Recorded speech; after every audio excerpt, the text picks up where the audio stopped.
எதிரிலா பலத்தினாய் வா வா வா.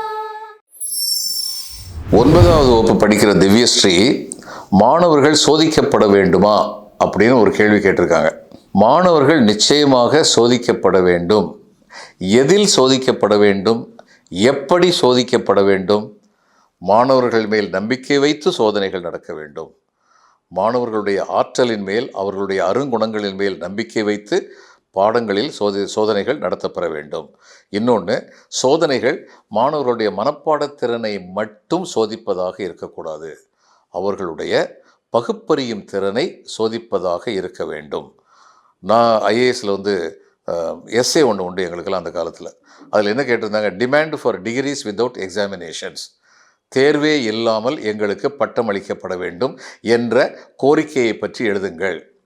அப்போ நான் எழுதினேன், ஆமாம், தேர்வே இல்லாமல் பட்டங்கள் அளிக்கப்பட வேண்டும் என்ற கோரிக்கை மிக நியாயமானது அப்படின்னு எழுதிட்டு அதுக்கப்புறம் என்ன எழுதினேன், ஒரு ஆண்டு முழுவதும் படித்த அல்லது 3 ஆண்டுகள் படித்த படிப்பின் திறனை அவர் எந்த அளவுக்கு மனனம் செய்து வைத்திருக்கின்றார் என்ற அடிப்படையில் ஒரு தேர்வின் மூலம் தீர்மானிப்பது சரியாக இருக்காது.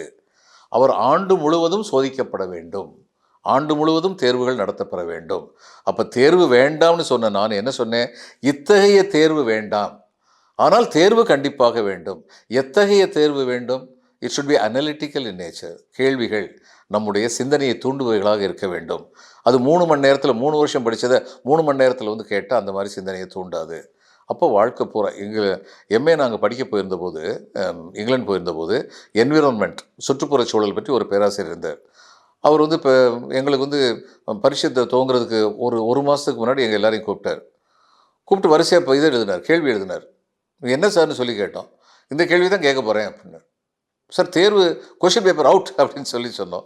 அதில் என்ன இருக்குது, இந்த கேள்வி எல்லாரையும் ஒரே மாதிரி எழுதுவீங்கன்னு நான் நினைக்கிறேன்னா, இந்த கேள்வி நீங்கள் எப்படி கையாளுறீங்க சொல்கிறது தெரிஞ்சுக்கிறது மூலம்தான் உங்களுடைய புத்திசாலித்தனம் எனக்கு தெரியும். உங்களை சோதிப்பதற்கு இதுதான் சரியான வழிமுறை. இதெல்லாம் சஸ்பென்ஸ் இல்லை. இந்த கேள்விகளெல்லாம் கேட்கப் போகிறேன், அதற்கு நீங்கள் என்ன பதில் கூறப் போகின்றேன் என்று இப்பொழுதே எண்ணி பாருங்கள் அப்படின்னு சொன்னார்.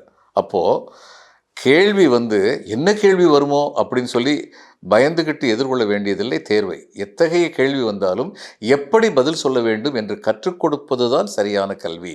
அதை ஏற்றுக்கொள்வது தான் நம்மை சோதிப்பதற்கு நம்மை ஆட்படுத்திக் கொள்வதற்கான சிறந்த ஆயுதமாக இருக்கும். எனவே மாணவர்கள் நிச்சயமாக சோதிக்கப்பட வேண்டும். எப்படி சோதிக்கப்பட வேண்டும், எவ்வாறு சோதிக்கப்பட வேண்டும், எப்பொழுது சோதிக்கப்பட வேண்டும் என்பதை பற்றிய சில கருத்துக்களை கூறியிருக்கிறேன்.